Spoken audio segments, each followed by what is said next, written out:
Welcome back to A Corporate Time. We were trying to figure out before we started this how many times we've had Craig in talking about this specific event. And more is always better, so I say we go with 4. Yeah. I think it's been because like, it might be 3, but I think it might be 4 different times. But I'm the worst person to even ask this because I have the worst memory on the show, and I don't you guys know. are fighting over how much time you've had with me. Yes, exactly. We're very jealous lovers. You know, like when anybody is considered like an acquaintance of friends of ours, we get very possessive.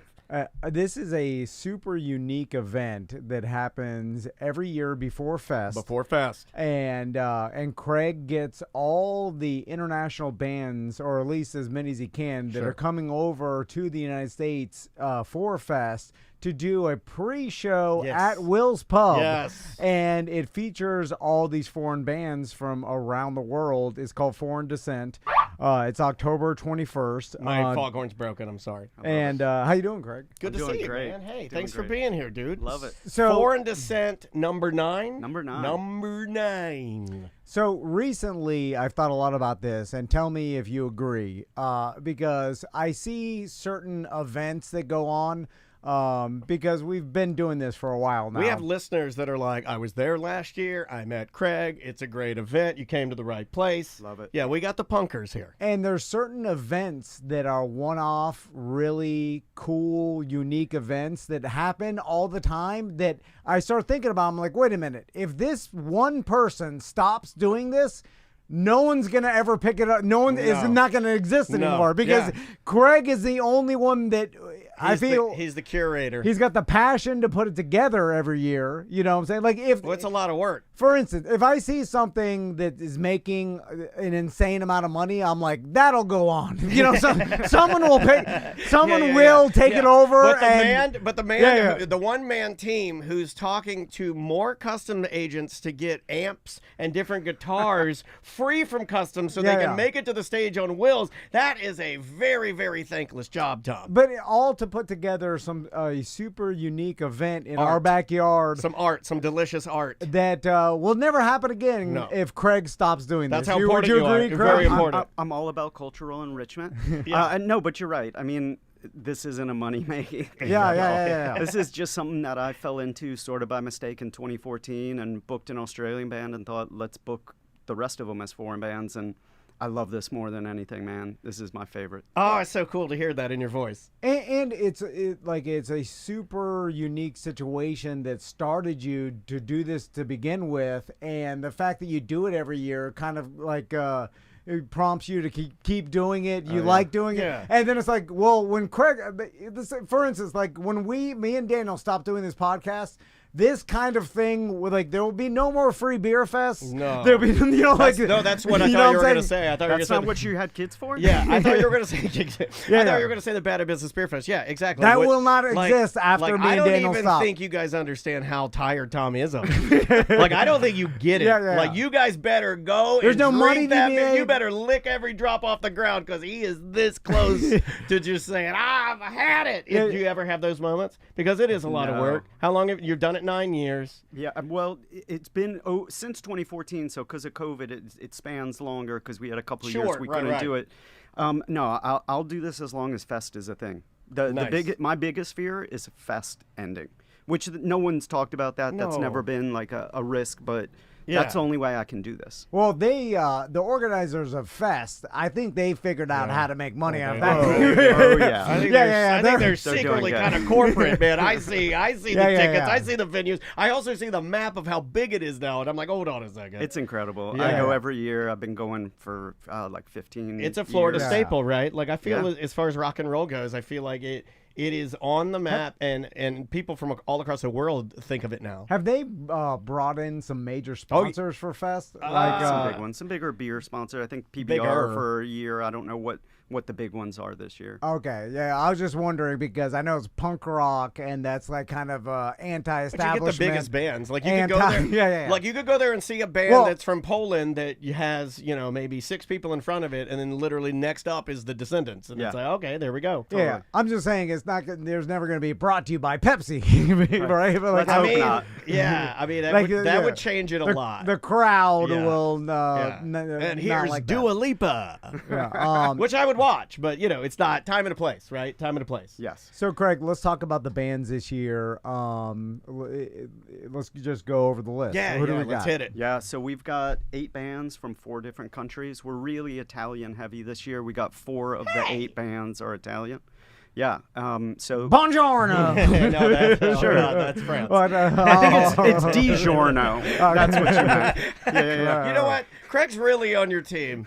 He really pivoted quickly for you. I got you, man. I'm glad that you do the same thing I do all day. It's like, DiGiorno. Yeah. So we've got Schlettry, Okay. Loyal Cheaters, Cox.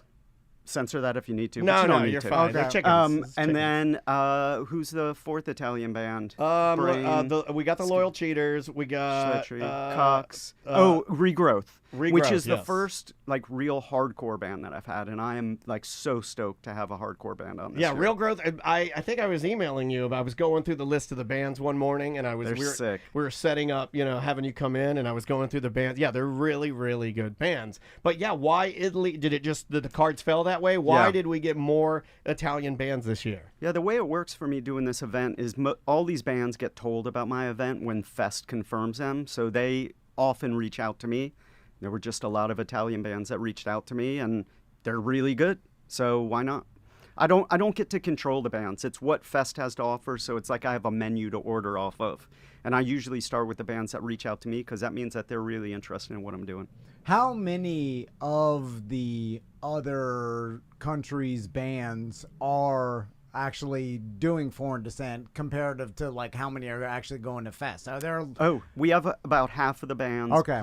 Foreign bands playing F.E.S.T or playing foreign descent. Okay, so you got a lot. A lot. Yeah. So I just didn't know. I was like, I wonder how many bands come from different countries to F.E.S.T to begin with. That's a good question. Yeah, there was a Japanese band I tried to get called Age a Kid. They're like a punk ska band, and their scheduling just didn't work out. So sometimes like a band really wants to do it, but I mean it's hard to get over here. Yeah, especially with and we've talked about this before when you've been on Instruments. Yeah, a lot of the instrumentation, a lot of the things that these guys need, especially if you're like a unique act, costuming, the way that you look. I mean, a lot of these guys are borrowing instruments, a lot of them are borrowing drum kits. I mean, it's tough. That's where the drummer really gets screwed. When you're traveling to a different country with all your drum equipment, and you've dealt with this before. I have a drum kit every year for the band, so I provide gear for 2 guitars, a bass, and a drum kit, and then they need to provide instruments and drum breakables. So I have cymbals at my house right now for Schlettry. The Italian band's already ordered them in the U.S., had them shipped to my house. So this will go on over the next few weeks as bands figure out getting their merch over to me because they can't fly with it. If they fly with it, they're going to get stopped at customs for not getting proper visas to come over to play music, even though they're losing money. No one's making money. Right. It's just the U.S. has terrible rules for small bands. It's not friendly. Yeah, whereas the Europe and Canada is much easier. They're like, what do we have here? You got an acoustic guitar? You're planning to make some money in the subway? Smash his guitar. Well, I do like the old school getting off a ship. And we're like, oh, what does this guy think he's who doing? Do you think you're? Hey, look everywhere. We got John Denver here. Smash his guitar. It all ends with a smashed guitar. Which, by the way, meanwhile, you can come over here with a laptop and I'm sure make 100 times more money. You know what I'm saying? What are you gonna make with a guitar? You know what I'm saying? Like, too many guitars over here. We got too many guitars. How many gigs are paying gigs do you think they're doing at this point? Anyway. So when you line them all up, when you find out that you're Italian heavy, does that are the Italian bands like, all right, like we went, like, or is it like easier for them, or like any of that, are any of them touring together, or any of them bands that know each other? Schlettry and Cox are friends. They're touring together, so they're going to do a little run around Florida. Oh, nice. Around F.E.S.T. So they talk to each other. Like Loyal Cheaters reached out to me to find out, like, hey, can I get stuff into the country without you having to pay custom fees? And I was like, well, Schlettry already shipped me stuff from overseas and I didn't pay anything. Go talk to them. So some of these bands, they might be in the same country, but they could be really far apart from each other and not maybe even have played shows together. Tom, you want to hear some Italian punk rock? Yeah. All right, here are the godfathers. These are considered the godfathers of the Italian punk scene in the 80s. Not playing Foreign Dissent. Not playing Foreign Dissent, but this is just like he's. I was talking to Craig. I got inspired. I was like, is there an Italian punk scene? Of course there's an Italian punk scene. There's a punk scene everywhere. Now, if it does not go as like fully into the stereotype that I imagine, I'm going to be disappointed. Okay. Interesting take. If it just sounds like a regular punk, I need some sort of stereotypical Italian feel. You need like a Figaro. You need like that. I mean that Mario Brothers, whatever you want. Okay, let's hear what we got. This is Nagazioni is the name of the band, and I cannot pronounce the song. Hopefully, there's no Italian cursing in it. This is from 1984, Tom. Italian Punk Kings. Bring it. Oh, this is 80s punk rock. Yeah. It's a good start.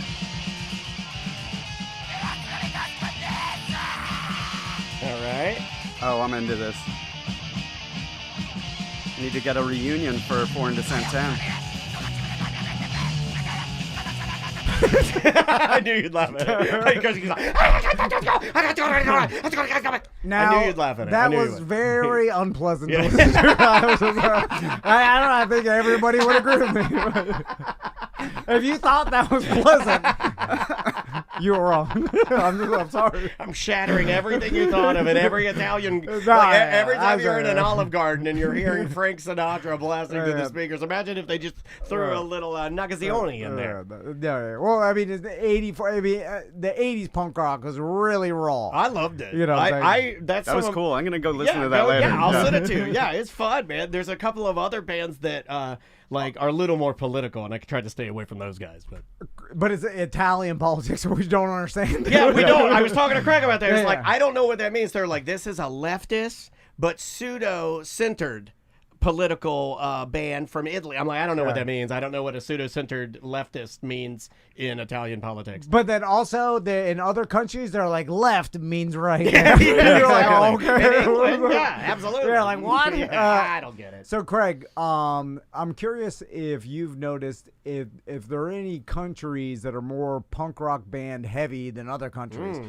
Because I would imagine, like South America, how many Can't bands... say England. You can't say England. I feel like England, everybody's going to try to be a punk band in England. My only knowledge of this comes from I think this is like 2006, 2007 or whatever. Remember when NoFX did their Passport show? It was like they played on Fuel. It was like before the internet and social media was But it was huge. HD. Yeah. And it wasn't that 4K garbage. It was HD. And I was like, gets no better than this. But I remember they went down to Brazil and they played a gigantic, like it was 100,000 people, it looked like. There was a huge Brazilian punk rock scene and South America punk rock. I mean, we've talked to Tony Munget about it. And so I imagine that a lot of punk rock bands come out of South America, right? Yeah, I've got two bands from Chile this year. Okay. So one of them's played before.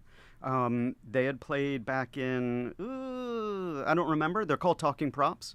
And they're touring with a band called Waterglass, also from Chile. And then I've got a band from Panama called Alpha Whores, which is a duo that is so cool and different than any other band I've had on Foreign Dissent.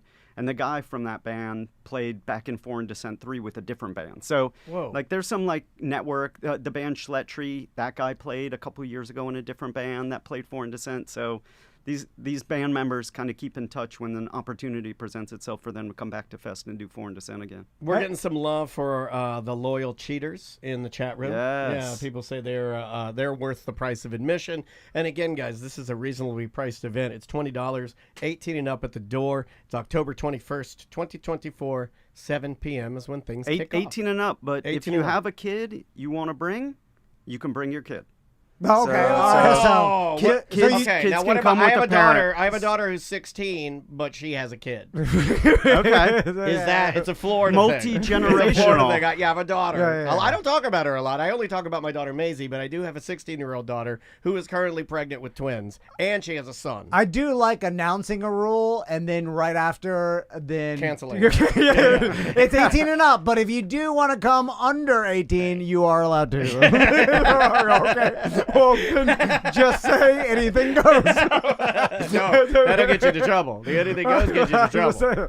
Craig, also, have you ever had any bands come out of Africa or Switzerland? I know what you're doing. Okay, you balance it. You balance it. Yeah. I realized if I just went one, you gotta go ultimate dark, ultimate light. Yeah. Because I feel like no punk rock comes out of Switzerland or Africa. Dude, there's got to be punk rock out of Africa. I haven't. No African band has played Foreign Dissent or F.E.S.T that I can think of. That would be amazing. We should make that happen. Yeah, right. Like, because they're there. There's gotta be a punk rock band. 100%. Oh, for sure. Probably a bunch. Google punk rock band in Africa. I'll just type it into ChatGPT. But it's probably South Africa. Is the most famous punk Say band punk rock out of North Africa. North Africa. Yeah.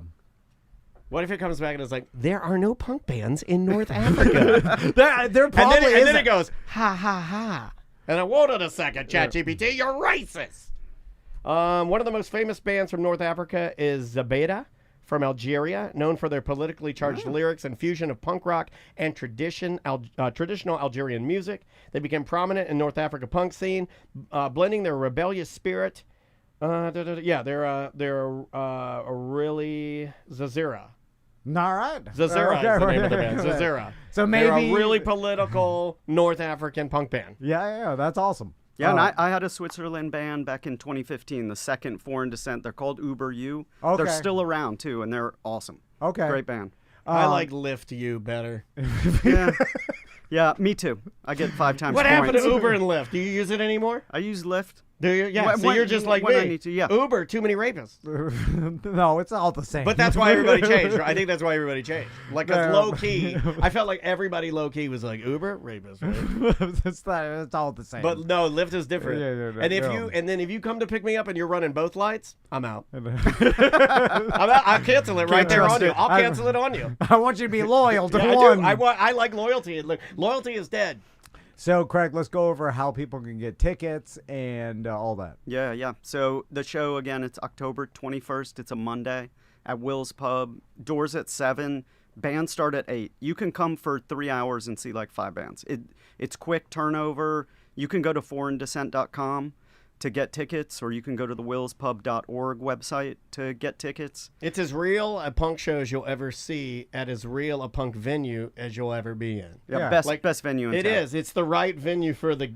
I'll never do it anywhere else. I don't think it would work. It's got to be. I think it's got to be at Will's. It's got to be at Will's. And again, we're lucky that Craig put this passion project together to begin with, because you're not gonna get this anywhere else. He's the guy. Like, you're gonna get like. That's why we're so quick to book you, because I'm like, oh yeah, we always love to help out, because we have so many listeners that love you. We legitimately have had hundreds of listeners that have gone and say like, oh yeah, this is a legitimate punk show. Yeah, and then you're gonna see punk bands from different countries all perform together, and that's the only thing truly on unique. The bill that night. It's awesome. so special for some of these bands. For almost all of these bands, it's their first time in the United States. For some of the bands, that show, Foreign Dissent, is going to be the first time they've ever played in the United States. Do you ever film it? Yeah, we have full set Yeah. of every band, starting with Foreign Dissent, 5 or 6, I can't remember. Shout out to Blaine, who's my videographer. That's awesome. This year, I think we're going to be running 5 cameras. Like, he's one person, but he's a wizard. It's awesome. All of those are on YouTube. So if you search Foreign Dissent on YouTube, you can find full sets from the last 4 or 5 Foreign Dissents. Somebody should be like documenting you doing this. Taking all this footage. Not us. We're too busy. But somebody should be doing this. And like, someone write this down. Yeah, somebody write. This is a great idea. And then and telling this story, because it's a cool story. That's very flattering. Thank you. I mean, it's a passion project for me, and I love it. Yeah, because in the future, Craig, this is an awesome documentary about, and these bands, and what's interesting too, I always enjoy seeing a band that I'm not familiar with, but that has a huge following somewhere else. Yes. So it's like this band, there are thousands of people that go to these bands' shows in a different country that are loyal fans. Yeah. And then I've never even heard of them, and I'm watching them in a really small, cool, intimate venue all play together. Where if they were let's say, 2 of the bands were from the same area. Yeah. They would draw a lot of people from their area. Totally. Way bigger than you could ever fit in Will's Pub. You know what I'm saying? Right, yeah, and then you see them all. And like that's something interesting to me when like there are thousands of fans of this band I'm watching in a small intimate club, and I'm like, man, this is crazy that this is happening. It reminds me of there's a cool disconnect between like, it's not cool, but it's like there's a disconnect between like somehow like I think there's just basic nerdo white guy. You don't think that there are like South American rock bands that are as big as like any other radio rock band, and then you'll see a band like Mana go to like the Amway and sell it out 3 nights. I like that. Like I look at that, I'm like, oh, it makes you feel. It's a cool way of feeling kind of tiny and realizing that the world is so big. Yeah, I had a band last year called F.E.S.T from Germany, and in Germany they sell out 1,000-capacity venues every show. Yeah, they're and a here legitimate they're playing big in band. front of less than 200 people. Yeah. And Slade, maybe the best set that's ever played for Dissent. Watch that on YouTube. It's incredible. There you go. You've got your homework. Well, hey, man, thanks so much for coming in, as always. Of course. We appreciate it. Good luck with the event. I know that we have tons of listeners in the chat room that are interested in it. Again, guys, foreigndissent.com. 7 p.m. is when doors open, October 21st, 2024, and $20 gets you in the door. Is there any other way people can help out? Or no, come to the show, support it, tell people about it. All right. You know, if you know someone, if you can't make it, get 5 other people to go. It's a great time. Awesome. Tom and Dan, thank you guys. You got it, no man. problem. We'll see you next year. We will be right back. Perfect. We're still on YouTube and Twitch. Cool. Well, that was great, man. Thank you for doing that. That was awesome. Of course. We didn't get to talk about the letter, but... Oh, shit. I didn't even tell you about this. Sorry. No. It's all good. You want to add it in? No. Okay, Let's just go back. Is that a thing? Yeah, it's totally a thing. Hold on. Okay. Because we own this, we can just be like, hold on a second. Wait, you're in charge? Yeah, we are. Hold on. You ready? Bring us back. Just stop me. Ready? 3, 2. All right, we are not going anywhere not going because anywhere. right when we left, Craig's like, I didn't get to tell you about this letter. And then he pulled the letter out. I was like, oh my God. I thought it was a gun, but it was a letter. And you know what? I'm okay with letters. So, what is this? So, this kind of like goofy idea of it being a Monday show, and people are like, Monday, I got to work the next day, or I got school the next day. So, I'm doing custom excuse letters. Okay. So, if you want me to write on official Foreign Dissent letterhead. Okay, all right. A letter so you can be excused from work or school on Tuesday. Just hit me up through Instagram. I love it. It's thick-ass paper, too, man. You get you some thick paper. Staples comes through, man. Yeah, when he sends it to you, you just print that out on some thick... No, you have to come to the show and I hand it to you. I'm not mailing it. You got to show up. I love it. Now, I will say, if I'm the manager of Beef O'Brady's, I'm going to slap that letter out of your hand, and then you will be fired if you try to hand me that nonsense. Because I will not accept that as nothing. In fact, I will be more mad because I'll be like, some kind of practical joke? Why didn't you just tell me you were sick? You were there, listen. You were there. Just lie. This was Craig's Italian punk rock. You there, listen to the Chef Boyardee boys? Yeah. And Will, you're there with your little punk rock friends. Yeah. Get back in there and start frying those wings. So I appreciate that, Craig. Yeah. I love that. But I will just warn everybody: do not present that to your boss. They will fire you. I mean, Craig is presenting. Do present it. Yeah. Do present it. It. You're like telling people to legal tender. This counts. It's official. Just tell them you have food poisoning like everybody else. Or COVID again. COVID still works. In fact, I think COVID now, does still work. You know why it works better now is when you say it, you're like, hey, man, I got people are like, you know what? He stayed out. He's a good guy. But by the way, if I'm the manager, you tell me you have COVID, I'm like, get in here. I do not care. I got COVID too. How many jobs do you have? I have I have the long form COVID. I've never not had it. No excuse. All right. Thanks so much, man. We appreciate it. And guys, we'll be right back. Awesome. Now we're on. Thanks for jumping back into that. You got it, man. Anytime. Our pleasure. This is Monday, right? Yeah, Monday 3. Monday 3. Gotcha. Well, thanks for coming in, man. No, thank you guys. Appreciate it's always you so fun.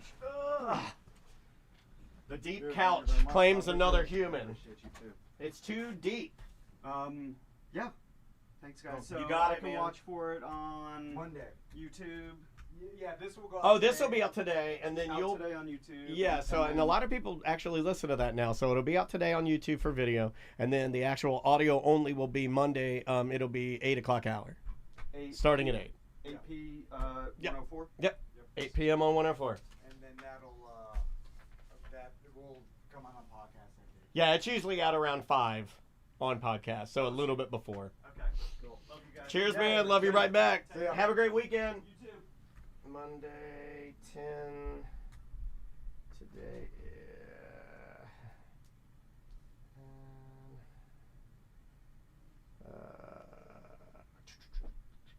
what is the Monday? The 6th? Monday is 7th. I got it. 7th. 24. You want to finish that one up? Yeah.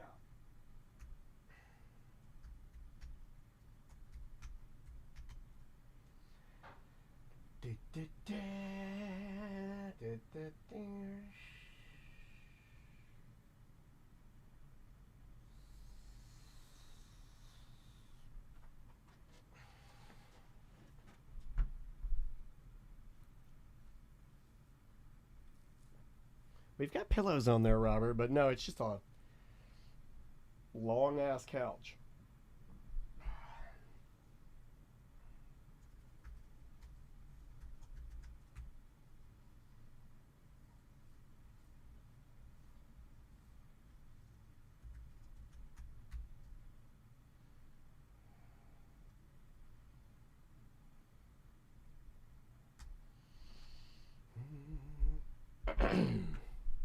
Thanks for hanging out with us today, y'all.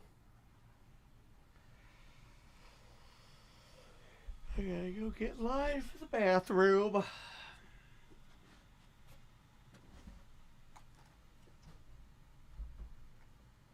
Now we have somebody calling us. Let's see who it is. Oh, they hung up.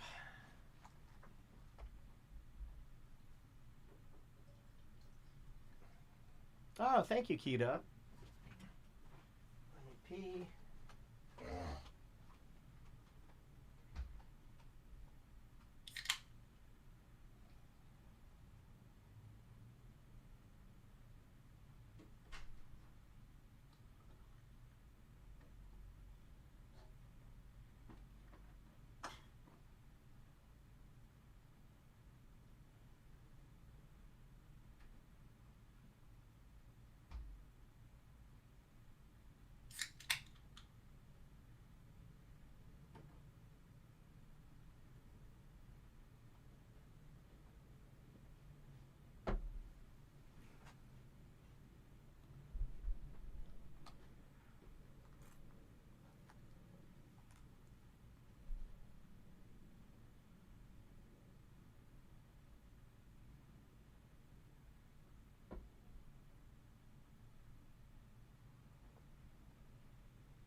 All right, Monday 4. Yeah, let's just do 17 minutes. Do we have a couple voicemail? Yeah. I think we can. Yeah, we do.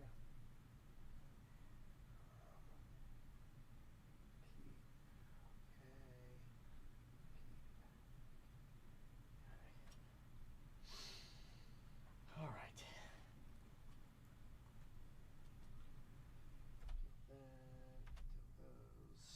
Okay. Let me get those open.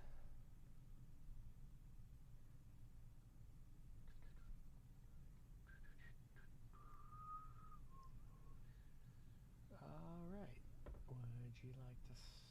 I'll bring us back, actually, for 4. Here we go.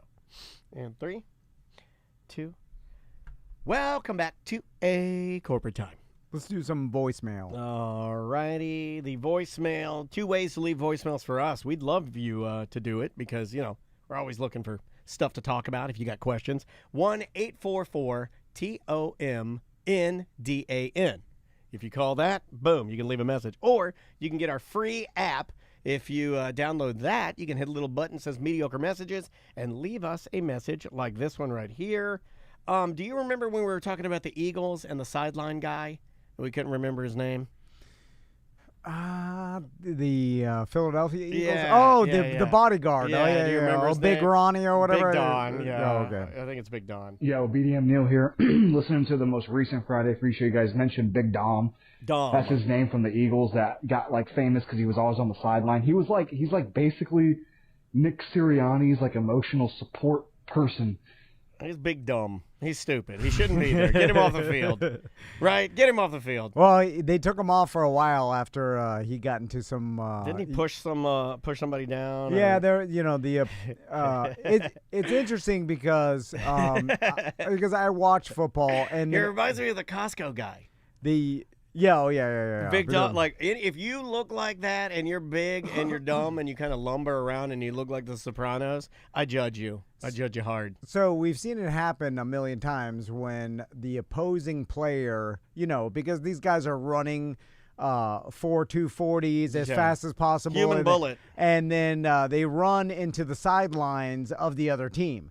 And what happens, like they run into, and then now they're surrounded by the other team, and they're just talking mad ass to each other, and then you really see it on the show Receiver. You'll see them run out of bounds, and then they're in a sea of, and you can hear the other players. It's like being in jail for 5 seconds. You know what I mean? Like it's like everyone's like, they're all like yelling at you. Yeah. People are pushing you. The coach is pushing you. Somebody's tapping you on the head. They do that move, and it's so disrespectful. And I know I would do it because I am competitive and I have a temper. You do that move where, like, when you do a good move, the person that was covering you, when they blow the coverage, you pat their helmet. You know, you do that move where you're like patting their helmet. Passive aggressive. Yeah, you're like, good little baby. Yeah. Oh my God. Oh, I'd be fighting with people. Yeah. I don't have what it takes. I'm too reactionary. I can't keep my cool. Oh yeah. I'm too reactionary. I could never do it. You're the guy punching the other guy in the helmet. I take my helmet off and I'm just smashing him with my helmet. Yeah. That's called the Myles Garrett. Yeah, it's bad. You shouldn't do that. Anyway, let's go with this one right here. This one is about PAs versus doctors. Hey guys, I was just listening to the weird job with the PA, and it just reminded me that I recently went in for my first colonoscopy. So just the way I am, I'm like making jokes to the staff, to the nurses, and then the PA anesthesiologist, he comes over, not anesthesiologist, the PA comes over. He's like, I'm going to be giving you the anesthesia, and he's told me he's going to give me propofol. And I said, oh, that's the good stuff, huh? Like Michael Jackson used. And he's like, oh, yeah, I got fired from that job. Anyway. I like that. How do you like that? Those guys, I like it. It's a little give and take. We got a vaudeville show going every. That's what I want. It's like, say goodnight, Gracie. Good night, Gracie. That's what I want. I want to do an act with my colonoscoper. The guy, I have to do that. I have to line up for that. No, the colonoscopy. I have to get in queue for that. So I want my colonoscoper to be, that's what I call him. I want him to be chirping me up a little bit. The point is, I was busy joking with the doctor, saying, get a good angle. I'll tag you in Instagram pictures. What's your handle? Yada, yada, yada. Making everybody kind of laugh or whatever to ease my nerves. And then, but when the PA started joking back with me, it kind of unsettled me. I was like, wait a minute, you're not supposed to be telling jokes. Kind of like this guy you guys are talking to. He's telling me jokes the whole time. But anyway, that's it. And I can confirm that that stuff is like good stuff. I see why, like he said, Michael Jackson was using it. They asked me, he's like, as soon as you put the medicine, he's like, you feel okay? I'm like, yeah, the ceiling's a little wavy. And next thing you know, I was being woken up. It was all done. So, also, public service announcement. Everybody, if you're over 50, get your colonoscopy. It's not a big deal. Yeah, there you go. Over 50. It's under 50. You're supposed to do it at 40 now.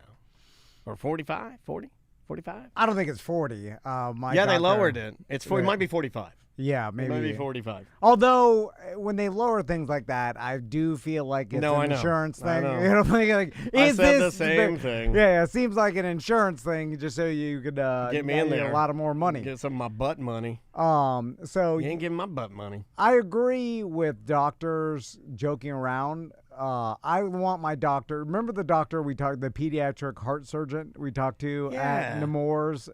He wasn't full of jokes, that guy. He was like a robot. Yeah. And that's how you know he's good. I will say that his bedside manner, because whenever we tell this story, we talk about him being serious, but I want to preface that by saying he was serious, but he was serious in like almost, he was made to talk to children and parents. He was like engineered for that. No time for joking around. No, but he was kind. So if you have like quick comebacks like this doctor had with this gentleman's colonoscopy, and he's like, obviously he had that chambered where it's like, oh, I got fired from that job. I'm sure. Chambered. By the way, I like it chambered. By the way, that tells you your joke wasn't unique at all, and he's heard that a million. Because that's, I'm sure he gets the Michael Jackson. Well, do your kids try to tell you jokes? Do your kids?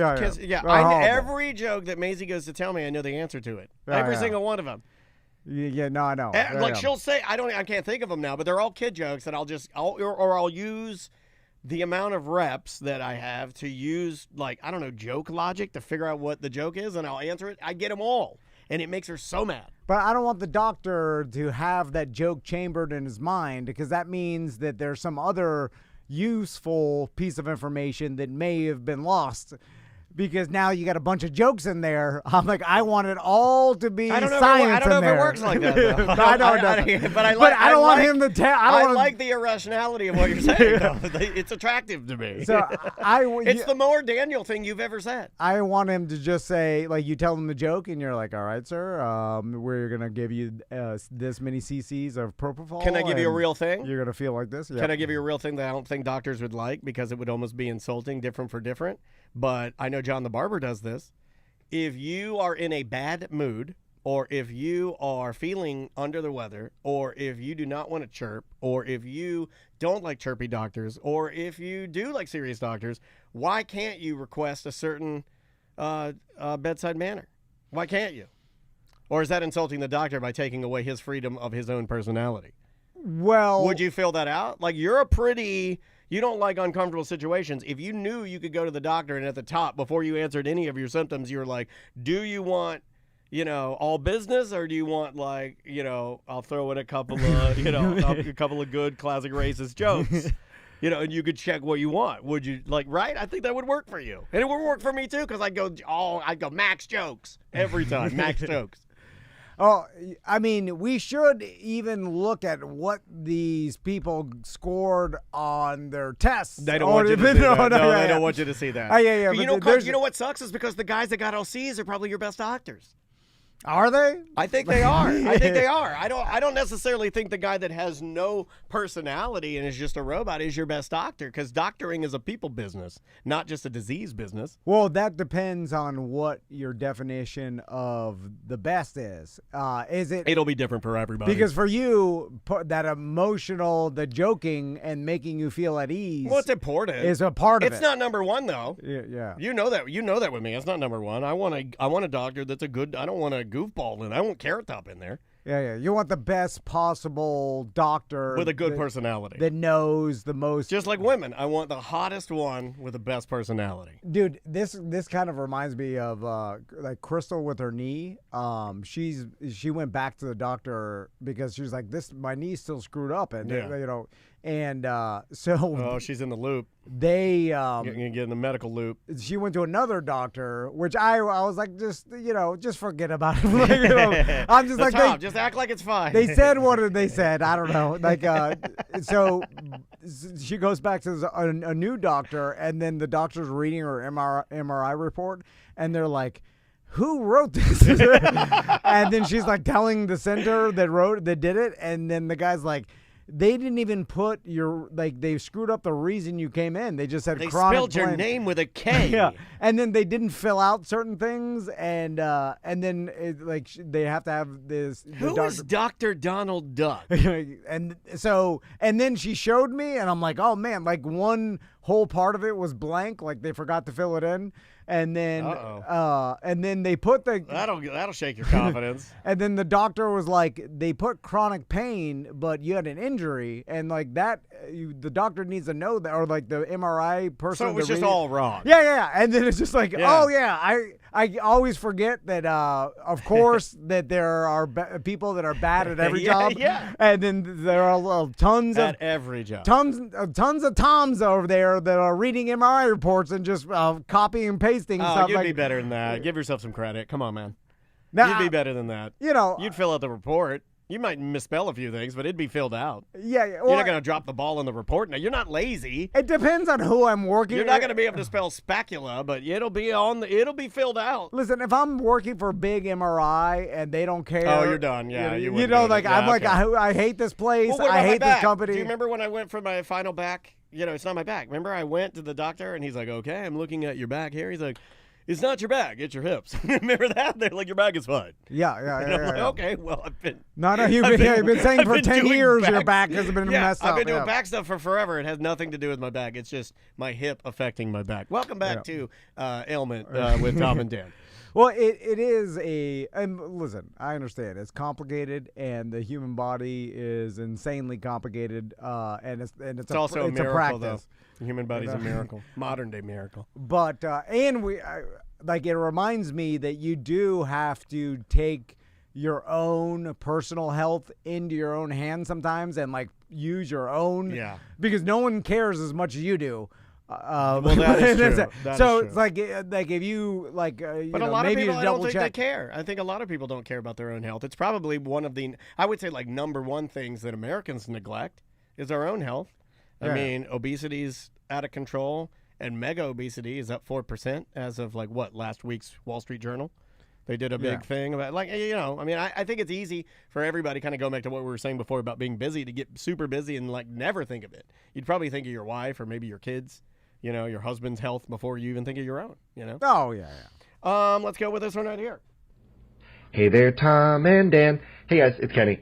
Listening to Tom talk about old man things they used to do on a payphone, like calling 411 for the time.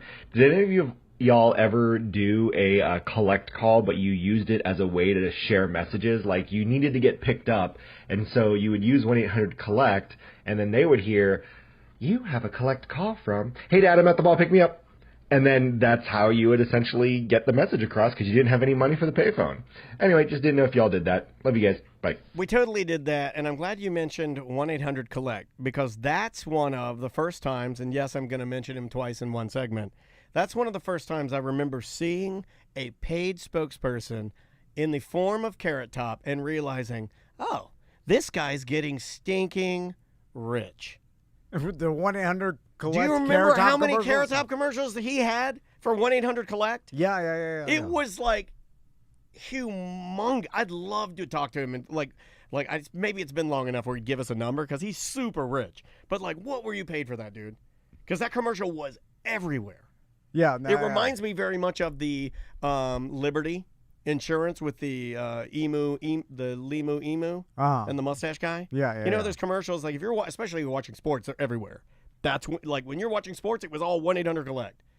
Yeah, I remember doing that. Although I remember towards the end of 1-800-COLLECT, them trying to take that away in some way with lowering the amount of time they give you with saying your name to a point where you couldn't get in a full sentence. Yeah. Yeah, you would have to get in fast, but I think there was a time where that stopped working. I think you're right. The mid to late 90s, I remember, or maybe we just went to a different, it was cheap. I don't know. Right around the time that I remember 1-800-COLLECT being a thing, and I remember using the loophole of you'd call and you'd deal name. You'd be like, Dan, and then they'd say and your message. You'd be like, call me, pick me up at the skating rink, whatever. I remember getting a pager. Yeah. It was around that time, and because I had a pager, I thought it was important to. I think I started carrying a little bit of change for payphones in case I needed it. But also it's very fuzzy. With the beeper, it allowed some form of communication anywhere you're at. Right. So then now your parents are like, "I'll beep you when I'm on my way." And then you didn't have to, because, the payphone was the only way to communicate. Right. I'll beep you when I'm here. Yeah. And that's the one Mom and Dad would do. I'll beep you when we pull up out front. Yeah. And that's when I would know that my ride is there. Yes, we did that one as well. It's funny because you see the evolution of, like, I'm sure, like, 70s kids where it's like, oh, zero communication. It was all just like, hey, I'll be home at night. If not, I'm dead. Or whatever, like, right. And then the same thing with the 80s too, and then in the 90s, and then there was like the collect calls. I feel like were a 90s. That wasn't an 80s thing, right? It was a 90s thing. Yeah, that would have been late 90s. When all the collect call companies really were. I'm thinking 97, if I were 96, 95, like 95 through 97 or something, and then it went to beepers, and then well, I had graduated in 94. And I would have gotten my beeper around that time too. I think 94, 95. Yeah, because I'd started Flagler, and I think around that time. Yeah. Can you call collect now? Is that even a thing? I think it is still a thing. I just don't understand who is using it and for what purpose. Okay. But I think there is still a way to do it, a collect call thing, because like if you just had a landline and picked it up, I think there's a way for you to call international and pay for it somehow. You see what I'm saying? I do. Through a regular phone line. Yeah. What about the red phone that's inside 7-Elevens? If I just pick that up, who's on the other end? What is that? I don't even know what you There's mean. like a little police desk inside some 7-Elevens where there's like a little desk a substation and a little phone. Where's the phone go to? Is it just a regular phone? I have no idea what those police substations are for. And you know what they do? They put it next to the lottery where you fill out your numbers, and it makes me nervous. I don't want some cop looking at my lottery. I know I've seen substations in the. We looking at my lottery in the back of like 7-Elevens and yeah. stuff. But it's weird because everybody has a laptop in their vehicle now. They do. So what the hell do you need a substation for? Don't know. You go poop, pick the phone up, say, who's all the end of this phone? Yeah, maybe it is just for bathrooms. Maybe it might be. Let's try this one right here. Hey guys, so I'm watching this documentary on Netflix called Dirty Pop. It's about old Lou Pearlman, and a couple interesting things. The first one is they have an AI Lou Pearlman reading excerpts from his book, which...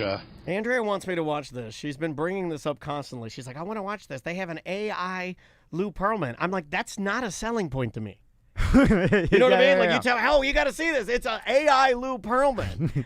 Seriously, the only way you get me to see that is if he were nude, and that would just be out of curiosity. I don't want to see the guy reading excerpts of his whatever. Oh, that's pretty interesting. I haven't seen that before. We'll see.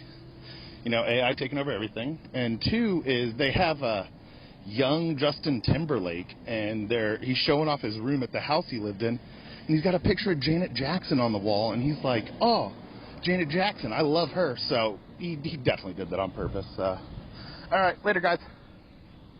I had heard that both of those I had heard. Those are both the only two things I think people are getting out of that Dirty Pop documentary is there is A, an AI Lou Pearlman, and B, Justin Timberlake had a poster of Janet Jackson on his wall in his room, and then he went on to expose her breast, which gave Tom a job. The reason my career exists. Gave Tom a job.